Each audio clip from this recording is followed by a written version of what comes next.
Hello student, this is Subhashish Sharma from Sivjyoti Educational Group, Kota. I hope you all are fine at home. Student, today we are going to start 9th chapter of your physical education. And the chapter name is Psychology and Sports. Student, this is your 9th unit, 9th chapter. तो student सबसे पहले समझेंगे कि हम psychology का मतलब क्या होता है, ठीक है, और इसके स्पोर्ट्स में क्या इंपॉर्टेंस है, क्या यूज है। तो बेटा साइकोलॉजी जो है, जिसमें पहले ही टॉपिक में इसका मतलब बताया जा रहा है, definition and importance of psychology in physical education, ठीक है। स्पोर्ट्स और फिजिकल एजुकेशन दोनों इक्वल है, हम दोनों को अलग नहीं कर सकते। तो इनमें साइकोलॉजी का क्या इंपॉर्टेंस है, क्या यूज है, ये सब के बारे में हम जानेंगे। तो बेटा देख लेते हैं पहले। The word psychology is a combination of two Greek words, psyche and logos. Okay बेटा, psyche means soul and logos means science, ठीक है। So psychology means the science of soul.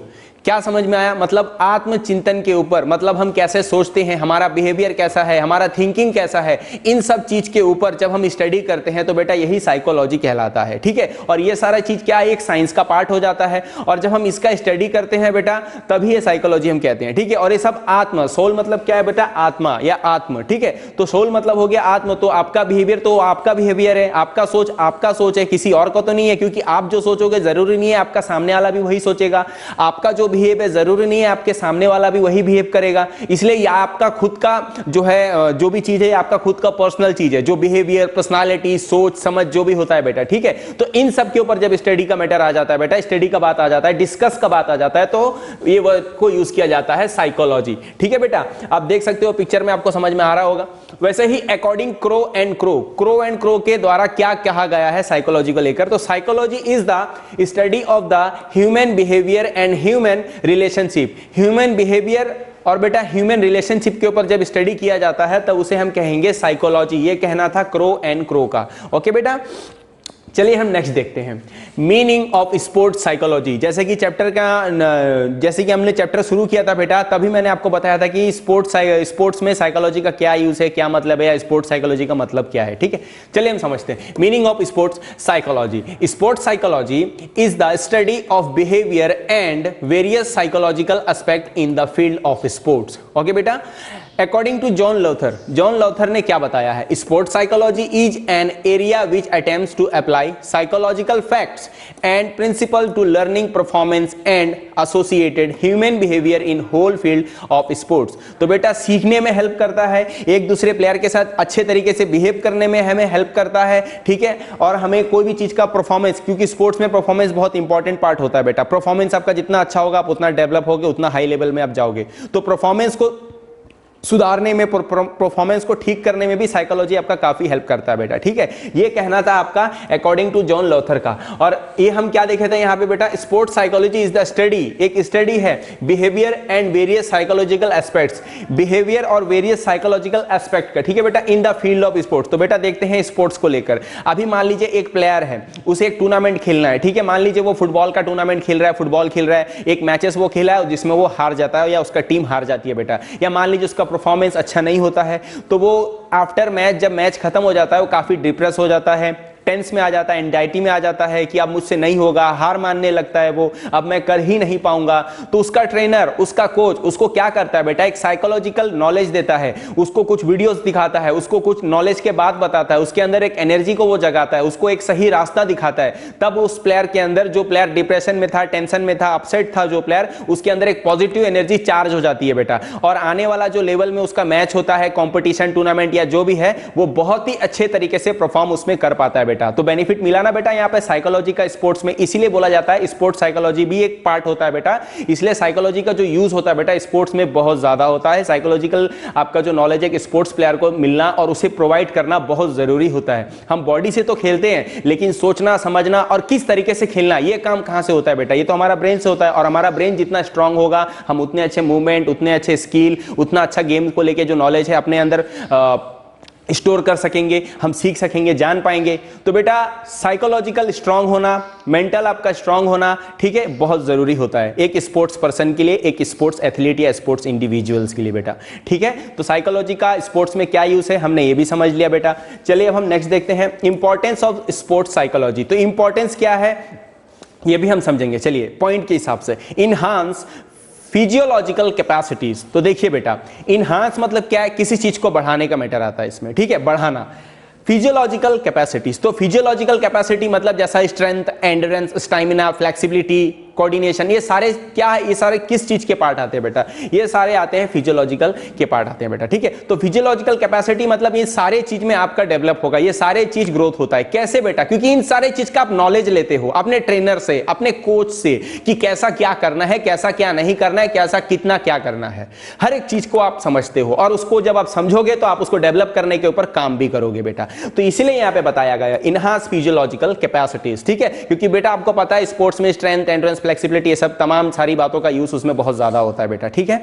Next हम देखते हैं बेटा क्या है, एड्स इन अंडरस्टैंडिंग बिहेवियर। अब एक टीम है मान लीजिए, ठीक है, एक टीम में काफी सारे मेंबर्स होते हैं और एक टीम को दूसरे टीम के साथ प्ले करना होता है, तो वो टीम मेंबर्स एक टीम मेंबर्स के साथ बिहेवियर अच्छे से रख पाते हैं, एक कैप्टन अपने टीम वालों के साथ बिहेवियर अच्छे से रख पाता है, एक टीम अपने अपोनेंट टीम के साथ बिहेवियर अच्छा से रख पाता है, ठीक है। अगर वो साइकोलॉजिकल ठीक है और उसको साइकोलॉजी का नॉलेज है और साइकोलॉजिकल वो अपने आप को फिट है, ठीक है, अपने आप में वो फिट है और उसे ट्रेनर, उसका कोच उसको साइकोलॉजिकल नॉलेज दिया है कि बिहेवियर किस तरीके से रखना है एक दूसरे टीम के साथ, ठीक है, वहां पे ब्रदरहुड का भावना होना चाहिए अपने अंदर, ठीक है बेटा। तो कॉमन सा बात है, स्पोर्ट्स प्लेयर का, वो टीम मेंबर का, या वो टीम हो या वो कैप्टन का हो, बिहेवियर अच्छा ही होगा बेटा एक दूसरे के साथ, ठीक है। नेक्स्ट देखते हैं, हेल्प्स इन कंट्रोलिंग इमोशंस। तो ये बात कहना कॉमन है कि स्पोर्ट्स में अलग अलग तरह का इमोशंस आ जाता है, जैसा कि गुस्सा कभी आ जाता है, कभी सैड हो जाते हैं, कभी डिप्रेशन हो जाते हैं, तो इन सब से भी बाहर निकलने का एक रास्ता हमें मिल जाता है साइकोलॉजिकल नॉलेज से, ठीक है बेटा। तो इसलिए यहाँ पे दिया गया है helps in controlling emotion, in control कर पाते हैं आप अपने गुस्से को, अपने तकलीफ को, अपने प्रॉब्लम को आप कंट्रोल कर पाते हो, जिस वजह से आपको किसी के ऊपर नाराजगी या गुस्सा उतारने का कोई जरूरत नहीं होता, जिसे हम कहते हैं बेटा हॉस्टाइल एग्रेशन। हमने देखा था हॉस्टाइल एग्रेशन, हमने समझा बेटा, ठीक है। मतलब अगर आपको एंग्री आते हैं, मतलब आप गुस्से होते हो, ठीक है, और गुस्सा आने के बाद आप क्या करते हो, सामने वाले के ऊपर गुस्सा उतार देते हो या अपने साथ कुछ गलत कर लेते हो, तो बेटा ये हॉस्टाइल एग्रेशन को दर्शाता है बेटा, ठीक है। लेकिन यहीं पे अगर आप अपने गुस्से को कंट्रोल कर लेते हो बेटा, आप अपने गुस्से को सही रास्ता दिखाते हो, अपने गुस्से से मोटिवेट होते हो, नहीं मुझसे नहीं हुआ तो क्या हुआ, मैं नेक्स्ट बार बहुत अच्छे तरीके से परफॉर्म करूंगा, तो ये अपने गुस्से को अपना जो है अपने एक सही रास्ता दिखाया, एक सही दिशा दिया आपने, तो बेटा ये जो गुस्सा होता है जिसको आप कंट्रोल कर पाते हो, ये जो एंग्रीनेस होता है जिसको आप कंट्रोल कर पाते हो बेटा, ये होता है आपका इंस्ट्रूमेंटल, ठीक है। इंस्ट्रूमेंटल एग्रेशन में आ जाता है बेटा। एग्रेशन के भी दो टाइप्स होते हैं बेटा, इंस्ट्रूमेंटल एग्रेशन, हॉस्टाइल एग्रेशन। जो हॉस्टाइल एग्रेशन होता है ये बिल्कुल भी नेगेटिव होता है, बिल्कुल भी सही नहीं होता है, और इंस्ट्रूमेंटल एग्रेशन ये ठीक होता है बेटा। जैसा कि आप क्रिकेट में ले लीजिए महेंद्र सिंह धोनी, उसको भी उसकी भी टीम हारती है, उसे भी बुरा लगता है, उसे भी गुस्सा आता है, बट आपने कभी नहीं देखा होगा टीवी में या कहीं भी कि महेंद्र सिंह धोनी ने एग्रेसिव मोड में आके किसी प्लेयर को हार्म पहुंचाया या कोई पब्लिक या किसी को भी कुछ गलत इशारा या गलत बात या कुछ मतलब लड़ाई झगड़ा का कोई भी बात आया है, ठीक है, या उसने कहीं भी अब्यूजिंग किया, कहीं भी आप नहीं देखोगे। वो क्या करता है, इंस्ट्रूमेंटल एग्रेशन का यूज, इट्स मीन अपने गुस्सा को कंट्रोल करके एक सही दिशा देता है, वो अपने गुस्से से अपने जो प्रॉब्लम उससे सीख लेता है, मोटिवेट होता है, ठीक है, और नेक्स्ट मैच में वो अपना अच्छा परफॉर्मेंस कर पाता है।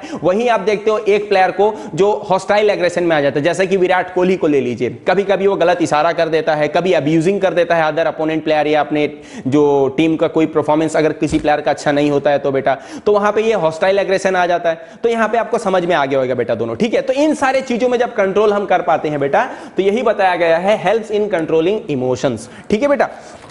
नेक्स्ट हम देखते हैं prepares athletes psychologically for competitions. अब एक एथलीट है, एक स्पोर्ट्स प्लेयर है, उसे हम सिर्फ फिजिकली प्रैक्टिस करा रहे हैं, ग्राउंड पे लेके जा रहे हैं, स्ट्रेंथ डेवलप करवा रहे हैं, गेम का स्किल का मतलब उसको नॉलेज प्रोवाइड कर रहे हैं, स्किल के हिसाब से वो प्रैक्टिस कर रहा है, ठीक है, बट उसका मेंटल भी तो कितना रेडी है ये भी तो देखना चाहिए कोच को, ट्रेनर को। तो साइकोलॉजिकल नॉलेज से ही मेंटल पूरा अच्छे तरीके से रेडी होता है उसका, ठीक है। आपको इस तरह करना है, प्लान आपका इस तरह है, आपको प्लान का मुताबिक चलना है, प्लान का खिलाफ बिल्कुल नहीं, आपको कोई भी चीज का कोई भी जगह एक्टिविटी करनी है, कोई भी ऐसा मूवमेंट करना है, प्लान में जो आपको बताया गया है वैसे ही आपको दिशा निर्देश का पालन करना है, ठीक है, जो रूल है जो रेगुलेशन है उसी को फॉलो करना है, ठीक है। उसके बाद आप कर सकते हो, ठीक है, आपसे क्यों नहीं होगा, अपने आप को पहचानो, अपने आप को समझो, आपसे क्यों नहीं होगा आप ये सोचो, आप कर सकते हो, आप सबसे अच्छे हो। तो ये सारे जो साइकोलॉजिकल नॉलेज है ना बेटा, ये ट्रेनर, ये कोच एक अपने प्लेयर को, अपने एथलीट्स को प्रोवाइड करता है बेटा, ताकि वो प्लेयर, वो एथलीट साइकोलॉजिकल रेडी हो सके, ठीक है। तो बेटा ये आपको समझ में आ गया है, prepares the athlete psychological for competitions. अब नेक्स्ट देखते हैं supports emotional needs of sports person. अब इमोशनल, अब इमोशनल का बात हमने पहले भी डिस्कस किया था, अभी फिर से आ रहा है बेटा इमोशनल का। तो इसमें इमोशनल में क्या है बेटा, क्या दिखा रहा है आपको, needs to sports person, supports emotional needs to sports person. तो इसमें क्या बताया गया बेटा, stress, tension and anxiety are natural during practice period and competitions और टूर्नामेंट्स। ठीक है, there may be some other emotional problems such as depression, frustration, anorexia, panic, etc. The knowledge of sports psychology may be helpful in such situations. किसी भी तरह का situation को handle करने में, किसी भी तरह का सिचुएशन को डील करने में हमें साइकोलॉजिकल नॉलेज से काफी हेल्प मिलता है बेटा। ठीक है, देखिए ये बात समझना और कहना बहुत ही कॉमन है कि स्पोर्ट्स में आपको टेंशन नहीं आता हो, स्पोर्ट्स में आपको किसी तरह का डर नहीं आता हो कि मैं जीतूंगा या हार जाऊंगा, इसी स्पोर्ट्स में आपको किसी भी तरह का एंजाइटी या डिप्रेशन ना आता हो। ऐसा हम नहीं कह सकते, क्योंकि स्पोर्ट्स एक ऐसा फील्ड है जिसमें जीत और हार तय रहती है बेटा। आप अच्छा खेलोगे आप जीतोगे, आप बुरा खेलोगे, अच्छा नहीं खेलोगे तो आप हारोगे, ये बात तो फिक्स है बेटा। तो इसीलिए यहां पे देखा जाता है कहीं ना कहीं कोई ना कोई चूक हमसे हो जाती है अच्छे खेलने के बाद भी, जब हम वो मैच हार जाते हैं बेटा। ठीक है, तो उस टाइम क्या होता है, उस हारी वाली टीम का जो कैप्टन होता है या प्लेयर्स होते हैं बेटा, वो डिप्रेशन में आ जाते हैं, वो चिंता में आ जाते हैं, सैड हो जाते हैं, अपसेट हो जाते हैं बेटा। ठीक है, कि अब हम शायद दोबारा नहीं परफॉर्म कर पाएंगे इस तरीके से, इतने अच्छे तरीके से जब हमने खेला और फिर से हम हार गए, शायद अब अगली बार हमसे नहीं हो पाएगा, अब तो अगली बार का कोई रास्ता ही नहीं है। तो बेटा ऐसा नहीं सोचना है उसको। तो ऐसा वो कब नहीं सोच पाएंगे, जब उनके पास supports emotional needs to sports person, मतलब साइकोलॉजिकल नॉलेज तैयार होगा, जो तैयार उसका ट्रेनर, उसका कोच उसके माइंड के अंदर करेगा बेटा।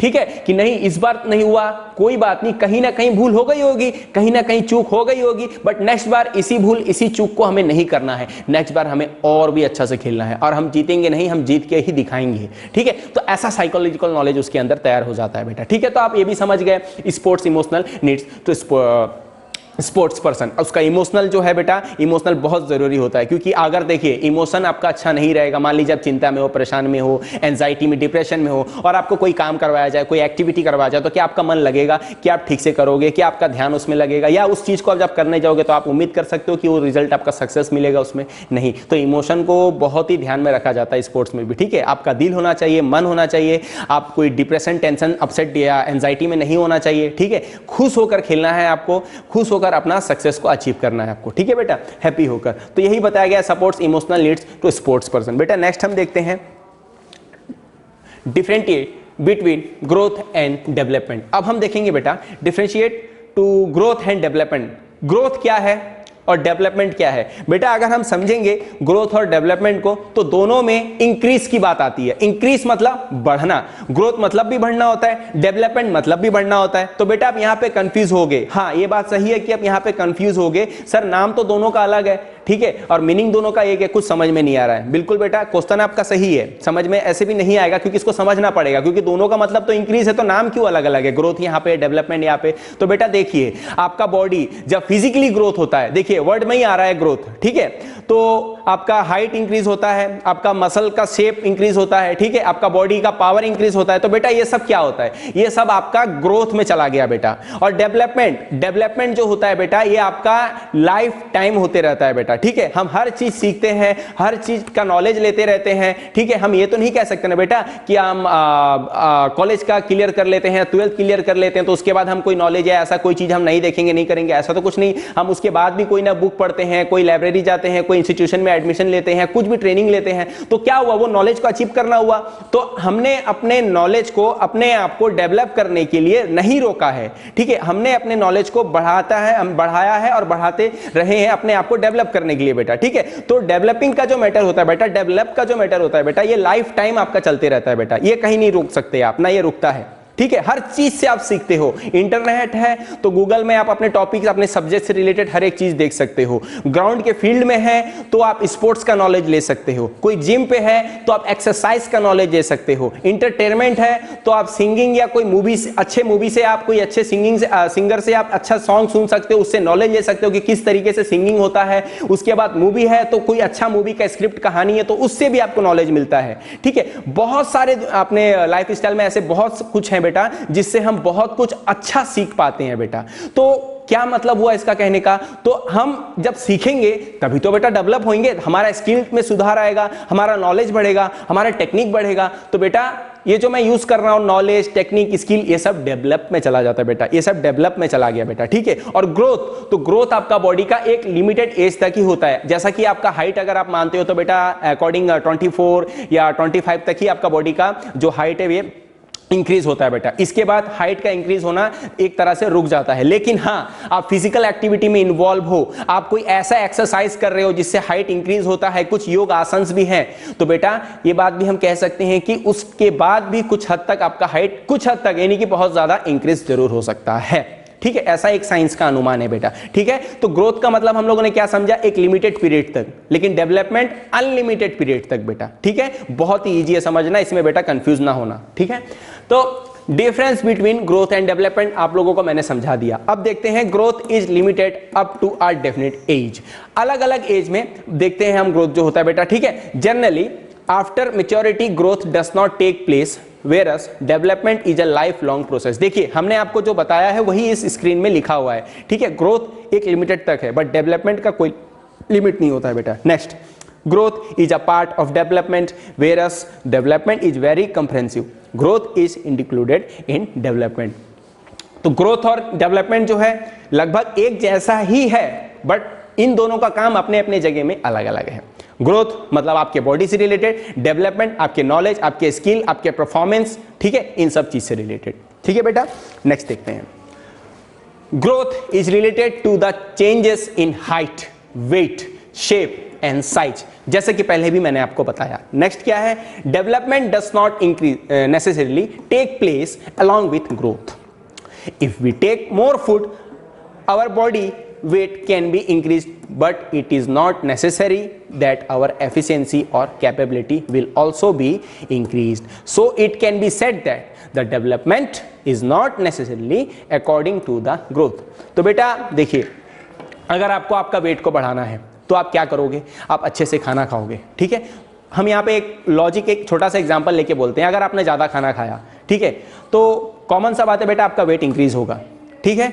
और आपके कैपेसिटी के यहाँ तक और उसके कैपेसिटी के बाहर तक भी आपने खाना खाया तो भी आपका जो है वेट इंक्रीज होगा। लेकिन आपका जो ग्रोथ है वो ग्रोथ उस तरीके से नहीं इंक्रीज होगा। ग्रोथ एक लिमिटेड टाइम तक इंक्रीज होगा। ग्रोथ को आप अपने मन के हिसाब से नहीं इंक्रीज कर सकते हो, ग्रोथ अपने हिसाब से इंक्रीज होगा, एक एज तक ही इंक्रीज होगा, ठीक है। वही यहां पे बताया गया है कि जो खाना का जो मैटर और जो खाना का जो एग्जांपल मैंने आपका लिया, ये है बेटा आपका डेवलपमेंट से रिलेटेड, क्योंकि आप खाओगे तो आपका वेट बढ़ेगा, नहीं खाओगे तो नहीं बढ़ेगा। वैसे ही आप अपने आप को डेवलपमेंट करने के अंदर रखोगे, डेवलप करना चाहोगे तो डेवलप होगे, नहीं करोगे तो नहीं होगे। लेकिन ग्रोथ क्या है, एक लिमिटेड तक ही होगा। ग्रोथ एक एज तक ही होता है, उसके बाद और ग्रोथ हमारा बॉडी, हमारा फिजिकल का, हमारा फिजिक बॉडी का नहीं होता है बेटा, ठीक है। बेटा हम नेक्स्ट देखते हैं, developmental characteristics at different stages of development. बेटा आप नेक्स्ट देखते हैं, first of all it is really essential for all of us to know what are the meaning of growth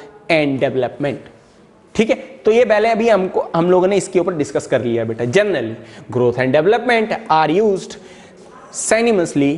if we try to understand the meaning of growth and development, we come to know that there is hardly any specific difference, but the reality is that there is a clear cut difference between the two words, ठीक है बेटा। Clear cut difference है इन दोनों के बीच में, ध्यान रखिएगा। As a matter of fact growth means the growth of physical organs whether it is in shape, size, height और weight, whereas development has a detailed meaning in the itself। In fact, growth is a part of development, ठीक है। Growth जो है एक part है development का। The development does not mean only growth but is more than that। जो मैंने आपको डिस्कस किया, जो मैंने आपको बताया वही यहां पे बेटा मेंशन किया गया है बेटा, ठीक है। ग्रोथ एंड डेवलपमेंट को लेके और इन दोनों के बीच के डिफरेंस को लेके बेटा, ठीक है। तो नेक्स्ट चलते हैं बेटा, Hurlock, development is not limited to growing larger, instead it consists of a progressive series of changes of an orderly current type towards the goal of maturity। तो बेटा देखिए, जो गोल है ना लाइफ का, उसे अचीव करने के लिए आप अपने आप को डेवलप करते हो, ठीक है। लेकिन ये तो खैर गोल का बात हो गया। अब हम हरलॉक का जो कहना है ग्रोथ एंड डेवलपमेंट को लेके, वो क्या कहता, क्या कहना चाहता है इस लाइन में। तो बेटा जो ग्रोथ है, ग्रोथ एक लिमिटेड प्रोग्रेस तक ही चलता है, एक लिमिटेड टाइम तक ही चलता है, ठीक है, लेकिन डेवलपमेंट आपका अनलिमिटेड टाइम को बताता है। ग्रोथ तक आपका जो डेवलपमेंट है नहीं सीमित रहता है, डेवलपमेंट आपका ग्रोथ से भी आगे निकल जाता है। यही मीनिंग इस लाइन में बेटा छुपा हुआ है, ठीक है। बेटा हम नेक्स्ट देखते हैं, growth and development can be classified into the following stages along with their characteristics. अलग अलग स्टेजेस हैं बेटा, ठीक है, अलग अलग स्टेजेस हैं ग्रोथ के, जो अलग अलग ईयर्स के हिसाब से मेंशन किए गए हैं। तो देखते हैं वे कौन से हैं बेटा। Infancy 1 to 2 year, childhood 3 to 13 year, adolescence 13 to 19 year, ठीक है। और इसके बाद बेटा आता है एडल्टहुड, वो अभी नहीं, वो आपका आगे सिलेबस में आएगा, ठीक है। तो इन्फेंसी में आप लोग देख लेते हैं 1 से 2 साल तक का एज रहता है, चाइल्डहुड में उस बच्चे का 3 से 13 साल का एज रहता है, और एडोलेसेंस में वो 13 से 19 साल का हो जाता है बेटा, ठीक है। बेटा नेक्स्ट इन्फेंसी को भी हम लोग समझेंगे, ठीक है। Infancy 1 to 2 year, at this stage, ध्यान से सुनिएगा बेटा, at this stage the grasping power of an infant's brain becomes very fast.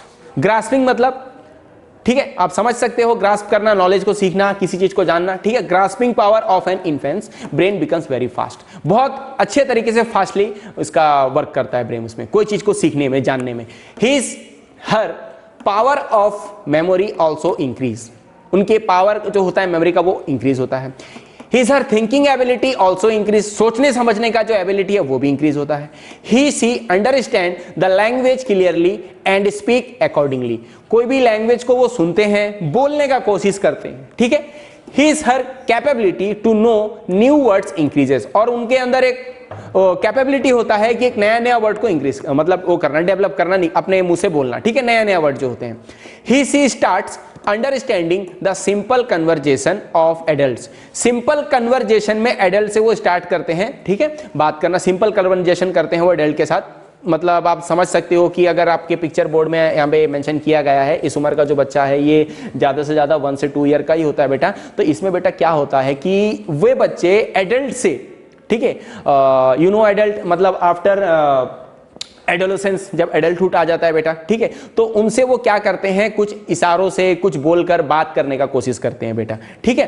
तो यही यहाँ पे दिया गया कन्वर्जेशन ऑफ एडल्ट्स। बेटा यहाँ हम देखते हैं eight this stage the curiosity drive of the child also increases. Curiosity मतलब किसी चीज को जानने का जिज्ञासा जिसे हम कहते हैं बेटा, ठीक है, वो उनके अंदर इंक्रीज होता है। ओके, अब देखते हैं they try to ask various questions and are easily satisfied by the answer of elder person. अब उनको हमेशा कोई ना कोई क्वेश्चन उनके माइंड में आते रहता है बेटा, और वो एडल्ट से पूछते रहते हैं, और जब उनको आंसर मिल जाता है वो आंसर से आपका सेटिस्फाई हो जाते हैं, ठीक है बेटा। तो ये इनफेंसी इट्स मीन 1 से लेकर 2 ईयर के अंदर जो बच्चे आते हैं उनको दिया गया है स्टेज इनफेंसी का बेटा, ठीक है। तो उनमें हम लोगों ने इन सारे बातों को समझ लिया है बेटा। अब हम नेक्स्ट देखेंगे जो है हमारा चाइल्डहुड 3 to 12 ईयर बेटा। Okay, at this stage the children are able to have enough control on their muscles, ठीक है, कुछ हद तक अच्छा खासा कंट्रोल इन लोग अपने मसल्स में पा लेते हैं। Their development becomes very fast, development भी वेरी फास्ट होता है इनका। During the first 3 years and later on that till 12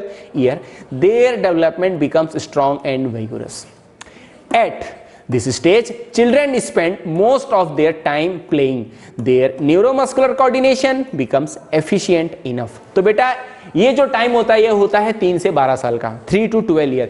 जब वो बच्चा 11 या 12 या 10 साल का हो जाता है बेटा, तो वो क्या चाहता है, उसको दिल क्या करता है, खेलने का। तो ज्यादातर टाइम वो खेलने में अपना लगाता है बेटा, अपने आप को ज्यादातर वो खेल में, स्पोर्ट्स में इन्वॉल्व करता है बेटा, ठीक है, खेल में अपने आप को इन्वॉल्व करता है वो, ठीक है। आप देख सकते हो पिक्चर यहाँ पे मेंशन किया गया है, ठीक है। और इनका एज होता है बेटा, आपको मैंने पहले भी बताया 3 to 12 ईयर का, ठीक है। और इनका neuro muscular coordination, neuro it's mean brain, muscular it's mean muscles. तो मतलब क्या समझिए आप लोग कि न्यूरो मस्कुलर मतलब इसका जो कोऑर्डिनेशन है इनका अच्छा बन पाता है, साथ ही साथ आपका जो यहाँ पे दिया गया है बिकम्स बिकम्स एफिशिएंट इनफ, बहुत ज्यादा हद तक अपने आप बॉडी को, मूवमेंट को संभाल पाते हैं, काफी हद तक संभाल पाते हैं, क्योंकि भाई अब जब ये खेल रहे हैं तो मूवमेंट होगा, और मूवमेंट होगा तो इनको खुद को संभालना भी पड़ेगा, ठीक है, अगर नहीं संभालेंगे तो गिरेंगे, इनको पता है, इसलिए ये क्या करते हैं, अपने आप को संभालना सीख लेते हैं, ठीक है। इसलिए यहां पे बताया गया है न्यूरो मस्कुलर कोऑर्डिनेशन, और इनका जो बॉडी का कोऑर्डिनेशन है ये भी कुछ हद तक यहां पे सुधार होने लगता है, ठीक होने लगता है बेटा, ठीक है बेटा। अब हम नेक्स्ट देखेंगे जो है एडोलेसेंस, 13 to 19 ईयर, ठीक है। 13 to 19 ईयर के स्टेज में जो आते हैं बेटा वो आते हैं adolescence. Adolescence is a stage of complex changes, बहुत सारे चेंजेस होते हैं बेटा इस स्टेज में अपने बॉडी में, ठीक है बेटा, which begins after childhood and before adulthood. Generally it is suppose that the adolescent stage begins from 12 year and remain till 19 year, ठीक है बेटा। During this stage the growth of adolescence becomes spontaneous. The different characteristics of the stage are depicted below. बेटा adolescence का जो as का जो stage होता है वो होता है 13 से 19 ईयर, ठीक है, या तो आप 12 से 19 ईयर भी आप ले सकते हो, ठीक है। कोई यहाँ पे एकदम एक्यूरेसी नहीं है कि नहीं 13 तो 13 से ही लेना है, नहीं 12 तो 12 से ही लेना है, ऐसा नहीं है, कुछ एक साल कम या एक साल ज्यादा ऊपर नीचे हो सकता है बेटा, लेकिन आपको ध्यान में रखना है आप खत्म कहाँ पे कर रहे हो, मतलब एंडिंग उसका कहाँ पे दे रहे हो, तो उसका एंडिंग होता है बेटा 19 ईयर तक बेटा, ठीक है। आफ्टर 20 या 20 के बाद वो आ जाता है फिर एडल्टहुड में बेटा, ठीक है। तो आपको ध्यान में रखना है ये एडोलेसेंस का जो स्टेज होता है ईयर का जो होता है 13 से 19 ईयर का, इसमें बेटा काफी सारे चेंजेस आपके बॉडी में आपको देखने मिल जाते हैं, ठीक है। आवाज में भारीपन आ जाता है, ठीक है, सोचने समझने का शक्ति इसमें इंक्रीज हो जाता है, मसल्स का पावर, बोन का पावर बढ़ जाता है, आपका हाइट डेवलप होता है, बहुत कुछ होता है बेटा इसमें कैरेक्टरिस्टिक्स में, हम जानेंगे ये सारी चीज को। फिजिकल कैरेक्टरिस्टिक्स जैसे कि हमने आपको पहले ही बताया, आपका बॉडी ग्रोथ होगा, ठीक है, आपकी आवाज में बोल्डनेस होगा, देखने सुनने समझने सोचने का जो शक्ति है बेटा, जो पावर है बेटा, ये इंक्रीज होगा, ठीक है। साथ ही साथ मेंटल कैरेक्टरिस्टिक्स बता ही चुका हूं आपको। इमोशनल कैरेक्टरिस्टिक्स, आपका इमोशन में कहीं ना कहीं आपको गुस्सा दिख जाएगा, आप एंजाइटी में दिख जाओगे, अपसेट भी हो सकते हो किसी न किसी सिचुएशन को देखकर, किसी न किसी वजह से, ठीक है, ऐसे भी कैरेक्टरिस्टिक्स आ जाते हैं। सोशल कैरेक्टरिस्टिक्स, आप समाज को देखोगे, समाज के साथ रहोगे, समाज को समझना शुरू कर देते हो, सोशल जिस समाज में आप रह रहे हो या रहते हो, ठीक है। मोटर कैरेक्टरिस्टिक्स, बेटा मोटर कैरेक्टरिस्टिक्स का मतलब क्या है कि आप मूवमेंट को समझ रहे हो, आप मूवमेंट कर रहे हो, मूवमेंट को समझ रहे हो, मूवमेंट कैसा होता है, मूवमेंट किस तरीके से करना चाहिए, ठीक है। मोटर मतलब आप समझ जाते हो कि इसमें मसल्स और बोन्स का डेवलप करने के लिए ये मोटर होता है, मोटर मूवमेंट जिसे हम कहते हैं, जिसमें आपको तरह तरह के एक्सरसाइजेस अलग अलग स्टेजेस में करवाई जाती है। तो ये कौन सा स्टेजेस है बेटा, एडोलेसेंस का। इसमें आपको दिल करता है कि आप एक्सरसाइज कीजिए तो एक्सरसाइज आप कर सकते हो, योगा कर सकते हो, ठीक है। तो आप यहाँ पे स्ट्रेंथ, एंड्रेंस, इन सारी चीजों को आप डेवलप कर सकते हो, तो इसलिए यहाँ पे दिया गया है मोटर कैरेक्टरिस्टिक्स, आप देख सकते हो बेटा यहाँ पे। नेक्स्ट आप देखोगे बेटा adolescence problems and there management. अब एडोलेसेंस के प्रॉब्लम्स के ऊपर हम डिस्कस करेंगे बेटा, ठीक है। Meaning of adolescence. The word adolescence is derived from the Latin word adolesco, which means to grow to maturity. Grow करना, maturity की तरफ grow करना बेटा, ठीक है। In fact, it is a period of uncertain beginning and ending that cannot be dated exactly. देखिए हमने आपको क्या बताया था, in fact, it is a period of uncertain beginning and ending that cannot be dated exactly.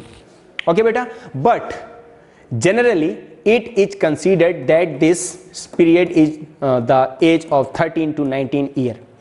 This age begins with changes in our glands or internal secretions. Glands, internal secretions, इन सारे चीज़ों में बेटा चेंजेस आते हैं बेटा, ठीक है। तो इन चेंजेस की वजह से थोड़ा बहुत प्रॉब्लम भी होता है, लेकिन वो प्रॉब्लम एक टाइम के बाद सॉल्व भी हो जाता है बेटा, ठीक है।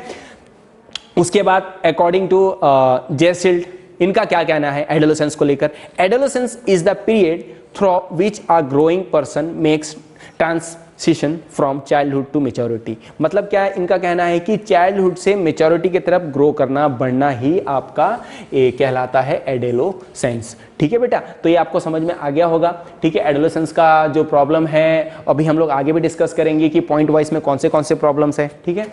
तो हम देखते हैं प्रॉब्लम ऑफ एडोलेसेंस। तो बेटा देखते हैं फिजिकल प्रॉब्लम्स, ठीक है। बॉडी से रिलेटेड कोई प्रॉब्लम उनको हो सकता है, ठीक है, आने लगता है, जैसा कि फिर वो उनको समझते हैं, उनको ठीक करते हैं, अपने उनके ऊपर काम करते हैं और उसे सॉल्व आउट करते हैं बेटा, ठीक है।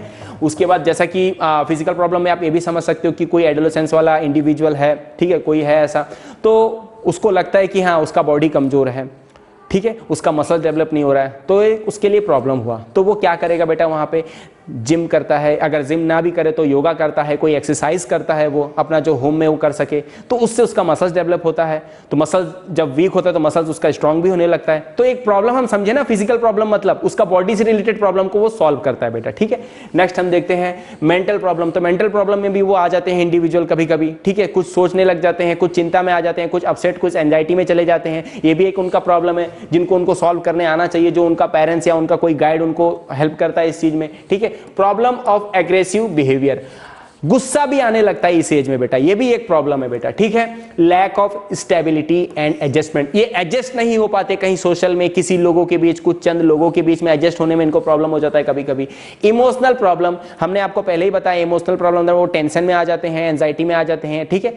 उसके बाद आपका सोशल प्रॉब्लम हमने आपको बता ही दिया है, सोशल प्रॉब्लम होता है उनको कहीं भी एडजस्ट होने में, सोशल में रहने में। जैसा कि सोशल में कुछ चल रहा है और उनको समझ में नहीं आ रहा है, तो वो बार बार जाके उनसे पूछते हैं कि यहाँ क्या चल रहा है। तो कभी कभी ऐसा भी हो जाता है कि जिनसे वो पूछते हैं वो उनको गलत नज़र से देख लेता है, या कुछ अब्यूजिंग कर देता है, या बोल देता है चले जाओ यहाँ से, मत आओ। तो उनको ये प्रॉब्लम होने के चांसेस रहते हैं, बट ऐसा नहीं करना चाहिए सामने वाला को, ठीक है, एक्चुअली। बट ऐसा अक्सर हो जाता है कि ठीक है, जो एडोलेसेंस स्टेज के जो होते हैं बच्चे, उनको ज़्यादातर ध्यान नहीं रखा जाता, इग्नोर कर दिया जाता है, ठीक है। ऐसे समाज में होते हैं, ऐसे कई जगह, ठीक है, समाज में ऐसे लोग जो उनको इग्नोर कर देते हैं। तो ये उनको प्रॉब्लम भी सहना पड़ता है सोशल से रिलेटेड बेटा, ठीक है, क्योंकि उनको भी तो इंटरेस्ट होता है ना हर चीज को जानने का, भाई क्या चल रहा है, क्या नहीं चल रहा है, क्या हो रहा है, क्या नहीं हो रहा है अपने समाज में, अपने सोशल में। लेकिन वो जानकारी उनको सही तरीके से नहीं मिल पाती, उनको इग्नोर कर दिया जाता है, तो सोशल प्रॉब्लम भी उनके ऊपर हो जाता है बेटा। प्रॉब्लम रिलेटेड टू सेक्स, तो बेटा सेक्स एक ऐसा टॉपिक है, इससे रिलेटेड एजुकेशन भी इनको मिलना चाहिए, लेकिन इनको नहीं मिल पाता है। तो बेटा इस वजह से भी इनको कई सारे गलत आदतें, कई सारे प्रॉब्लम्स इनको फेस करना पड़ जाता है। तो ये भी एक रिलेटेड है इनका प्रॉब्लम का बेटा, ठीक है।